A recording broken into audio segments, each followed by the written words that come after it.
Okay. I might ask you about this, what you call the paradox of debt. In your epilogue, you've got a really great summary of what this is. So I'll just read this out because I think this is really, really great.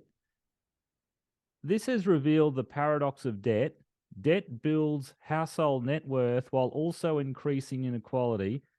It is essential for economic growth, and yet in excess leads all but inevitably to periodic economic calamity and stagnation.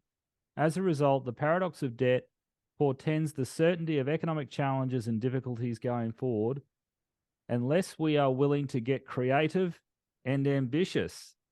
So I think that's a really great summary of your arguments in this book. I want to unpack that. I'd like to ask first, could you just explain again, how does this, it builds household net worth. I get that because households are borrowing to invest in housing, but also in some other assets, but it also increases inequality. How does that work, Richard?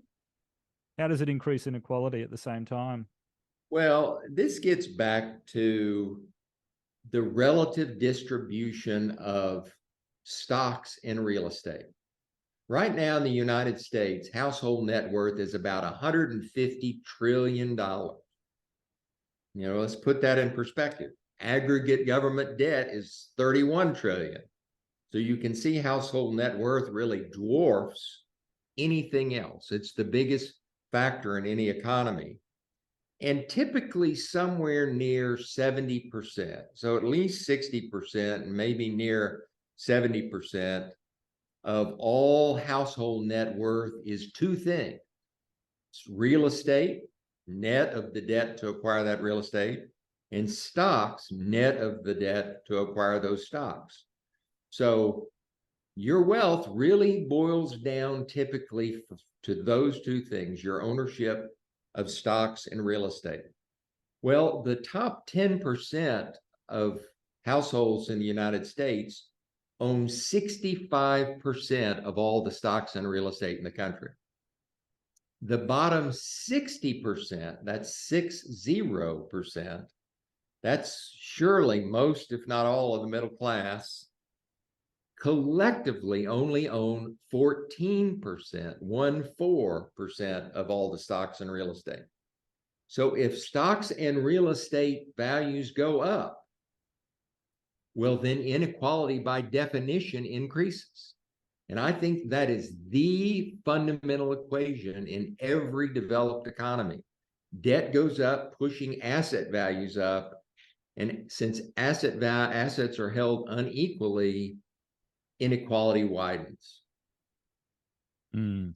And is it access to credit too? I mean, obviously, I guess the wealthier or the wealthier you are or the higher income, the more access you have to credit, and that allows you to grow your wealth that way.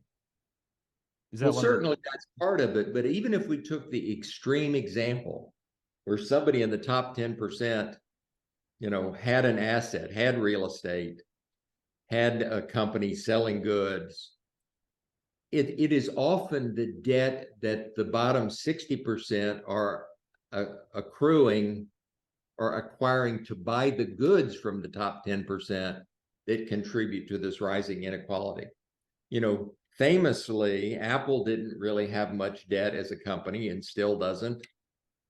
But I guarantee you that the financing that's provided to its customers are what allow them to buy all the laptops and Macs and iPhones and other goods. I actually was a banker that provided some of that in one point in my career. So it's the debt of the 60% that are buying the goods owned from companies owned by the top 10% that is part of this equation as well.